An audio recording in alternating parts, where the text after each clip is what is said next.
Movie के starting में हम आईवी को देखते हैं। वो एक रेस्टोरेंट के पास बैठी हुई थी। वो अपने फ्रेंड का इंतजार कर रही थी। कुछ समय बाद उसकी फ्रेंड वहाँ पर आ जाती है। वो आईवी की बेस्ट फ्रेंड थी। उसे देखकर वो खुश थी और दोनों बैठकर आपस में बात करने लगते हैं। वहाँ पर आईवी का एक फ्रेंड आ जाता है। वो आईवी को हेल्प करने के लिए कहता है। आईवी उसकी हेल्प करने के लिए मान जाती है। वो दोनों आपस में बैठकर बात कर रहे थे, तभी वहाँ से एक लड़की गुजरती है। एक्चुअल में वो एक फे थी। उसे देखते ही आईवी के गले का लॉकेट ग्लो करने लगता है। उस फे के बॉडी का कलर सिल्वर जैसा था। उसे देखकर उन्हें जरा अजीब लगता है। फे को जाते देख आईवी की फ्रेंड भी चली जाती है। इसके बाद हम नेक्स्ट सीन में देखते हैं कि आईवी कहीं पर जा रही थी। उसे और एक फे दिखता है। वो कहीं जा रहा था। आईवी उसका पीछा करती है। वो एक जगह पर टॉयलेट करने लग गया। आईवी साइलेंटली जाकर उसके पीछे से अटैक करती है, लेकिन वो फे उससे बच जाता है। वो दोनों एक दूसरे के साथ फाइट करने लग जाते हैं। आईवी उस पर अपने आयरन स्टेक के साथ अटैक करती है, उसे खत्म कर देती है। वो वहाँ से चली जाती है और इसके बाद वहाँ पर और एक फे आ गया। उस न्यू फे के हाथ में गन था। असल में फे कभी भी गन नहीं चलाते। ये देखने के बाद आईवी उस फे पर भी आयरन स्टेक से अटैक करती है, लेकिन उसे कुछ भी नहीं होता। आईवी फिर वहाँ से भागने की कोशिश करती है,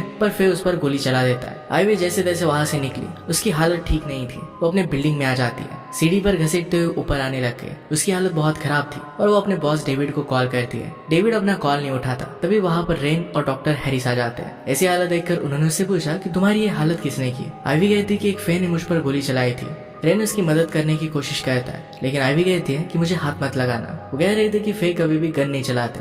इतने में वो बेहोश हो जाती है। अगले सीन में हम देखते हैं कि आईवी एक हॉस्पिटल में थी और वहाँ पर डेविड भी था। डेविड आईवी से कहता है कि क्या तुमने मुझे कल रात कॉल किया था। आईवी कहती है कि एक फे ने मुझ पर गोली चला दी थी। डेविड कहता है कि क्या सचमुच में वो फे था। आईवी कहती है कि हाँ, पर उसके शरीर का कलर सिल्वर नहीं था। डेविड कहता है कि वो एक एंशिएंट था। इस पर आयरन स्टेक का भी कोई असर नहीं होता। उसने कहा कि ये बात किसी को भी मत बताना। डेविड फिर आईवी को अपना ख्याल रखने के लिए कहता है और वो वहाँ से चला गया। आईवी फिर अपने फ्रेंड से बात करती है। जो भी हुआ था सब कुछ बताती है। आईवी की फ्रेंड उसे अपना ख्याल रखने के लिए कहती है। आईवी फिर हॉस्पिटल से डिस्चार्ज होती है और अपने घर पर आती है। वहाँ पर वो किसी को ढूंढ रही थी। एक्चुअल में वो एक स्मॉल फे था।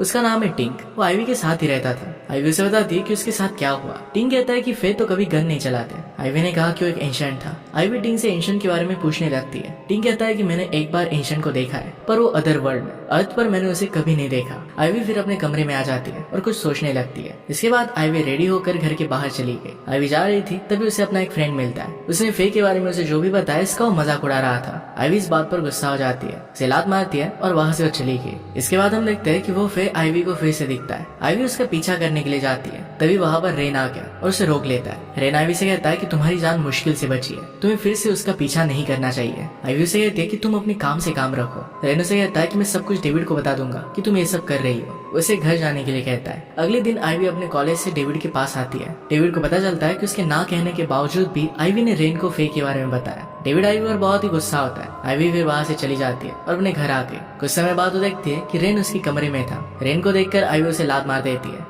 रेन से कहता है कि मैं तुमसे बात करने के लिए आया हूँ। रेन उससे पूछता है कि क्या तुम्हारा कोई बॉयफ्रेंड है। आईवी उससे कहती है कि वो मारा गया था। रेन कहता है कि मैं एंशिएंट फे को पकड़ने आया हूँ और रेन एक ऑर्गेनाइजेशन का मेंबर भी था। इस सब के बारे में डेविड को पता नहीं था। रेन कहता है कि कहीं बाहर चलकर बात करते हैं। फिर वो दोनों एक रेस्टोरेंट में आकर रेन उसे कहता है कि वो एक एलीट ग्रुप से बिलोंग करता है। वो ग्रुप उसे फे से लड़ना और एंशिएंट को काबू में करना सिखाते हैं, क्योंकि एंशिएंट बहुत ही पावरफुल होते हैं। उसे बताता है कि एंशिएंट हमेशा किसी के ऑर्डर पर अटैक करते हैं, जैसे तुम पर किया, मतलब तुम्हारी जान को बहुत ज्यादा खतरा है। आईवी उससे पूछती कि एंशिएंट को कैसे मारा जा सकता है। वो कहता है कि तुम्हें अदर वर्ल्ड के स्ट्रोक से उसे मारना पड़ेगा। आजकल सिटी और अदर वर्ल्ड के गेट्स वीक हो गए। इस गेट्स की लोकेशन क्या थी इसके बारे में उसे पता नहीं था। इसके बाद वो वहाँ से जा रहे थे। तभी रेन आईवी को दीवार के पीछे छुपा देता है। उसने कहा कि उस कार को देखो। उस कार से एक आदमी निकलता है जो असल में एक एंशिएंट था। वो एंशिएंट एक लड़की के साथ होटल में जाने लगता है। आईवी उसके पीछे जाने की कोशिश करती है। रेन उससे कहता है कि तुम्हारे पास एंशिएंट से लड़ने की पावर नहीं है। उसे उसने रोक लिया। रेन ने आईवी से कहा कि वो एंशिएंट मार्लोन सेंट साइरस नाम के होटल में रुका है, जो सिटी का बहुत बड़ा डेवलपर है। तो दोनों बात कर रहे थे, तभी रेन आईवी को किस करता है। इससे आईवी थोड़ा सा नाराज हो जाती है। इसके बाद वो अपने घर पर आ गए। अगले दिन आईवी रेन के पास गई। वो रेन को पूरा शहर घुमाने वाली थी। वो दोनों कहीं जा रहे थे, तभी आईवी और रेन को अजीब सी आवाज आती है। उस आवाज को फॉलो करके उस जगह पर पहुंच जाते हैं। वहाँ पर एक गर्ल फे एक लड़के के नेक पर बाइट कर रही थी। फिर आईवी उसे पंच मार कर मार देती है। वहाँ पर आईवी की फ्रेंड्स भी आ जाती है और आईवी से कहती है कि मुझे तुमसे बात करनी है। आईवी ने कहा कि हम बाद में बात करेंगे और रेन के पीछे चली गई। रेन कहती कि हालत बहुत बिगड़ रही है। तभी बहुत फास्टली आईवी के पीछे से एक बाइक गई। रेन उसे बचा लेता है और वे दोनों एक दूसरे को पसंद करने लग गए थे। आईवी रेन से पूछती कि क्या तुम्हारी कोई गर्लफ्रेंड है। वो उसे ना कहता है। इसके बाद आईवी अपने घर पर आके टिंक को गुड नाइट बोलकर सोने चली जाती है। अगले दिन आईवी अपने फ्रेंड से बात करने गई। वो उसे उस एंशिएंट मार्लोन सेंट साइरस के बारे में बताती है। उसकी फ्रेंड उसे कहती है कि उसके पास एंशिएंट की सीक्रेट्स है। वो कहती है कि अदर वर्ल्ड में किंग और क्वीन कंट्रोल करते हैं, अगर अदर वर्ल्ड का गेट खुल जाता है तो ये बहुत बुरा होगा। इसके बाद नेक्स्ट सीन में हम देखते हैं कि रेन आईवी को ब्लू आईवी देता है। आईवी उससे पूछती है कि आईवी क्यों। रेन कहता है कि ऐसे ही, उसका अच्छे से ख्याल रख रहा था। रेन आईवी से कहता है कि आज क्या फिर से एंशियंट को पकड़ने के लिए नहीं जा रही। रेन आईवी से पूछता है क्या तुम आज भी एंशियंट को पकड़ने के लिए नहीं जा रही। वो उसे ना कहती है। तो दोनों फिर पूरा दिन सिटी घूमते हैं। रात के समय पर रेन अपनी बाइक पर आईवी को बिठाता है। वो दोनों फिर बाइक से एक बार में जाते हैं। यहाँ पर आईवी उसी एंशियंट को देखती है जिसने उस पर गोली चलाई थी। दोनों फिर पीछे की साइड से बाहर जाने की कोशिश करते हैं, पर वहाँ पर पहले से कुछ फे थे। इसके बाद वो दोनों मिलकर उनसे फाइट करने लगते हैं। वो दोनों मिलकर सारे फे को मार देते हैं, पर फाइट के दौरान आईवी को चोट आई थी। फाइट के बाद उनके फोन पर इमरजेंसी मीटिंग की नोटिस आती है। वो सब मिलकर डेविड के पास जाते हैं। डेविड उनको कहता है कि हमारा फ्रेंड ट्रेंड मर चुका है, अब हम सबको संभाल कर रहना चाहिए। डेविड फिर आईवी के पास आता है, पूछता है कि तुम आज कहाँ पर थी। आईवी कहती है कि मैं रेन के साथ थी। तुम मुझे ये सब पूछ क्यों रहे हो। डेविड कहता है कि मैं सिर्फ चेक कर रहा था। आईवी रेन से कहती है कि मुझे लगता है कि हमारे ऑर्डर में एंशियंट के साथ कोई मिला हुआ है। इसके बाद नेक्स्ट सीन में आईवी अपने घर पर थी और रेडी हो रही थी। आईवी और रेन मिलकर क्लब जा रहे थे। आईवी का आउटफिट देखकर रेन को बहुत अच्छा लगता है। वो दोनों फिर क्लब पहुंच गए। क्लब में ह्यूमंस के साथ बहुत सारे फे भी थे। वहाँ पर आईवी फिर से एंशियंट को देखती है जिसने उस पर गोली चलाई थी। आईवी उससे बचने के लिए रेन के साथ डांस करने लगती है। डांस करते वक्त आईवी मार्लन को भी देखती है और इसके पीछे जाती है। रेन उसे कहता है कि ये करना बहुत ही डेंजरस है, लेकिन आईवी उसकी बात ना मानते हुए वहाँ से आगे बढ़ती है। आईवी देखती है कि दोनों कुछ बातें कर रहे थे। इतने में वहाँ पर एंशियंट उठकर आईवी के पास आ जाता है। उनके सामने अपोज करने लग गया, पर तब रेन अलार्म बजा देता है। उससे सब लोग भागने लग जाते हैं। इसके बाद रेन आईवी को अपनी दिल की बात कहता है। आईवी उसे चाहते हुए भी मना कर देती है। इसके बाद वो दोनों किस करने लग गए। अगले दिन आईवी जब उठी तो उसके फ्रेंड का उसे मैसेज आता है और उसे कॉफी के लिए बुला रही थी। फ्रेंड और वो बात कर रहे थे तो आईवी फ्रेंड से कहती कि शायद मुझे रेन अच्छा लगने लग गया है। बात करने के बाद उसकी फ्रेंड चली जाती है। आईवी फिर रेन के साथ ब्रिस्टन के घर पर आती है। ब्रिस्टन की मॉम मार्ले पहले ऑर्डर के लिए काम किया करती थी। बाइक से उतरते वक्त रेन आईवी से कहता है कि ब्रिस्टन की मॉम मार्ले ये पहले ऑर्डर के लिए काम किया करती थी। इसके बाद वो उसे मिलने के लिए जाते हैं। हमें पता चलता है कि मार्ले रेन को पहले से जानती थी। वो बताती कि हमें जल्दी से एंशियंट और फे को मारना होगा और सिटी की गेट्स को जल्दी से बंद करना होगा, उसे पूरी तरीके से मिटा देना होगा। कहते समय वो बहुत ही इमोशनल हो जाती है। वो कहती है कि हमें हाफलिंग्स को पकड़ना होगा। अपने हाथ में जो ग्लास था उसे वो तोड़ देती है। ब्रिस्टन अपनी मॉम को अंदर लेकर जाती है। अभी रेन से पूछती है कि हाफलिंग्स क्या है। रेन उसे अपने घर पर लेकर जाता है और कहता है कि हाफलिंग्स फे और ह्यूमंस के बेबीज होते हैं। एलिट्स ने काफी हाफलिंग्स को मार दिया है। अगर प्रिंस और प्रिंसेस को पता चलता है तो सारे डोर्स खत्म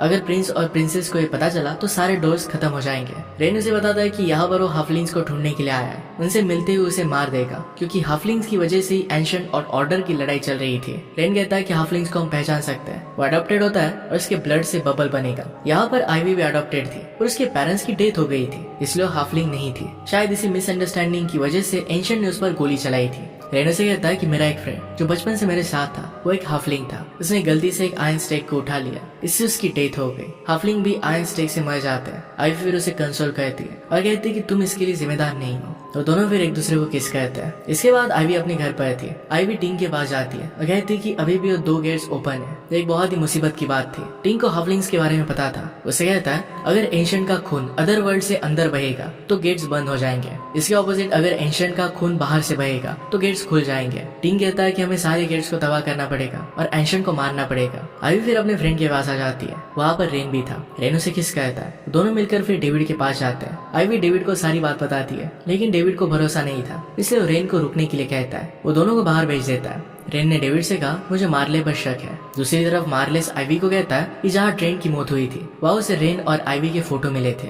उसे उन पर भरोसा नहीं था। फिर रेन डेविड के साथ बाहर आता है। आईवी और रेन फिर वहाँ से चले जाते हैं। वो दोनों मिलकर एक गेट के पास खड़े थे जिसके बारे में मार्ले ने उन्हें बताया था। रेन आईवी से कहता है कि क्या तुम मेरे घर पर चलोगी। आईवी इसके लिए हाँ कहती है। दोनों फिर घर पर पहुंचते हैं। घर पर रेन आईवी को थ्रोन स्टेक देता है। कहता है कि आज मैं एक नॉर्मल मैन हूँ। वो दोनों मिलकर फिर टीवी देखते हैं। आईवी को नींद आ रही थी। रेन फिर टीवी को ऑफ कर देता है। वो आईवी को कहता है कि आज तुम यही सो जाओ, मेरा बेड बहुत बड़ा है। वो उसे अपनी टी शर्ट देता है। उसे पहनकर बेड पर सो जाती है। अगली सुबह हम देखते हैं कि दोनों किस कर रहे थे। आईवी फिर एकदम से उठ जाती है और अपने कपड़े पहनने लग गई। रेन आईवी से कहता है कि क्या मैंने तुम्हें हर्ट किया। आईवी कहती है कि तुमने कुछ भी नहीं किया। इतना बोलकर वहाँ से वो चली गई। एक बुक लेकर वो सुनसान सी जगह पर आ गए। तभी उसे एक अर्जेंट मीटिंग के लिए मैसेज आता है। सब लोग वहाँ पर पहुंच गए। आईवी की फ्रेंड ने नोटिस किया कि रेन और आईवी एक दूसरे के अपोजिट खड़े थे। वो कहती कि क्या तुम दोनों के बीच में कुछ हुआ है? आईवी कहती कि नहीं। इसके बाद डेविड वहाँ पर आता है, कहता है कि आज रात सब लोग करीबी लोगों के साथ बीता है क्योंकि अगला दिन बहुत बड़ी फाइट होने वाली है। हमें कुछ भी कर एंशियंट्स को गेट से दूर रखना है क्योंकि उनके खून से गेट्स खुल जाएंगे। आईवी की फ्रेंड्स अपने पेरेंट्स से मिलने के लिए चली जाती है। अभी भी वहाँ से बाहर निकल गए। रेन उससे पूछता है कि तुम बहुत स्ट्रांग हो,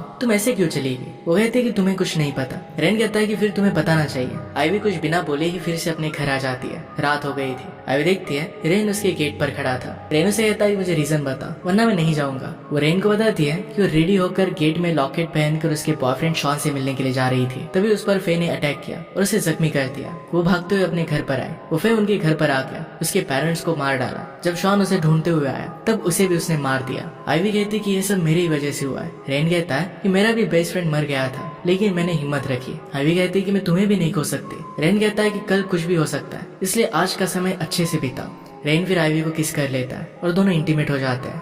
इसके बाद अगले दिन वो उठे। रेन आईवी से कहता है क्या तुम्हें कुछ करना है? आईवी हाँ कहती है। रेन उसके लिए ब्रेकफास्ट बनाने के लिए जाता है। तभी आईवी को कुछ आवाज आती है। वो देखती है तो रेन टिंग को मारने वाला था। आईवी कहती है कि इसे छोड़ दो, ये मेरा फैमिली मेंबर है। रेन कहता है कि अदर वर्ड्स है, लेकिन आईवी कहती है इस सब फे अदर वर्ड के खराब नहीं होते। आईवी ने कहा कि इसके बारे में किसी को भी पता नहीं चलना चाहिए। रेन भी इसके लिए मान जाता है और कहता है कि मैं इसके बारे में किसी को भी नहीं बताऊंगा। फिर रेन आईवी से कहता है कि आज की रात बहुत मुश्किल होने वाली है, आज का दिन वो साथ बिताएंगे। दोनों फिर एक दूसरे के साथ बहुत घूमते हैं, काफी खुश थे। रात में फिर वो फाइट करने के लिए रेडी हो जाते हैं। टिंग उसे कहता है कि मत जाओ, पर आईवी कहती है कि मेरा जॉब है, मुझे जाना पड़ेगा। आईवी उस गेट की जगह पर पहुंच गए। सारे टीम मेंबर्स वहीं पर थे। आईवी रेन से कहती है कि आज का दिन स्पेशल बनाने के लिए थैंक यू। आईवी ने कहा कि गेट कहाँ पर है? रेन कहता है कि ऊपर के बेडरूम में। वहां पर आ गए और उसने गेट बंद कर दिया और कहता है कि एंशिएंट को कैसे भी रोकना पड़ेगा। सब रेडी थे तभी एंशिएंट का उन पर अटैक हो जाता है। इसमें आईवी और रेन दोनों को चोटें लगती है। उन्होंने लगभग सभी को मार दिया था। तभी वहां पर एक पावरफुल एंशिएंट आ जाता है। वो सबको हरा कर अपने खून से गेट को खोल देता है जिसमें से प्रिंस अंदर आता है। आईवी के सारे फ्रेंड्स भागते हुए हेडक्वार्टर्स जाते हैं। आईवी भी उनके पीछे जाती है जहाँ पर वो डॉक्टर हैरिस को मरा हुआ देखता है। आईवी देखती है कि उसकी फ्रेंड वहाँ से कुछ सामान लेकर चली जाती है। आईवी फिर खुद प्रिंस को रोकने की कोशिश करती है। प्रिंस उसे कहता है कि तुम मुझे नहीं रोक पाओगी। फिर भी आईवी उस पर अटैक करती है। प्रिंस फिर उसे पीछे फेंक देता है और मारने ही वाला था कि प्रिंस को पता चलता है कि हाफलिंग्स है। प्रिंस उसे बचाने लगता है। तब तक रेन वहाँ पर आ जाता है। प्रिंस फिर बर्ड बनकर वहाँ से चला जाता है। आईवी बेहोश हो गई थी। नेक्स्ट सीन में हम देखते हैं कि आईवी अपने बेड पर थी, उसकी हालत ठीक नहीं थी। रेन उसे पूछता है कि उसकी फ्रेंड किधर गई ये नहीं पता, लेकिन उन्होंने गेट को बंद कर दिया है। शाम के समय रेन आईवी के लिए कुछ खाने के लिए लाता है। किसी काम की वजह से वो वहाँ से चला जाता है। आईवी सोचती है कि प्रिंस ने मेरी जान क्यों बचाई। टिंग से कहती है कि प्रिंस मुझे हाफलिंग्स क्यों कह रहा था। टिंग कहता है कि मुझे पहले ही पता था। आईवी अपने हाथ पर स्ट्रोक से कट करने वाली थी। टिंग उसे मना करता है। आईवी इसे कट करती है और उसके खून से बबल बनने लगता है। आईवी रियलाइज करती है कि रेन को पता था कि वो हाफलिंग है, फिर भी उससे प्यार करने लग गया था। रेन का तो जॉब था कि उसे वो मार डाले, पर फिर भी उसने उसे बचाया था। रेन देखता है कि आईवी की अब डेथ हो रही है। रेन उसे कहता है कि मैंने तुमसे कहा था कि तुम्हें नहीं करना चाहिए। और इसके बाद हमें टू बी कंटिन्यूड दिखाया जाता है। इसका मतलब है इसके आगे पार्ट्स आने वाले हैं। ऑब्वियसली हमारे मेन कैरेक्टर को कुछ भी नहीं होगा। इसी के साथ आज का वीडियो हम खत्म करते हैं। अगर आपको एक्सप्लेनेशन अच्छा लगता है तो प्लीज लाइक और कमेंट जरूर कर दीजिएगा। मैं बहुत सारी मूवीज लेकर आता रहता हूँ, तो प्लीज चैनल को सब्सक्राइब कर दीजिए और बेल नोटिफिकेशन आइकन दबाना मत भूलिएगा। फिर से मिलेंगे और एक नए के साथ। तब तक के लिए थैंक यू और आप अपने आप का ख्याल रखें।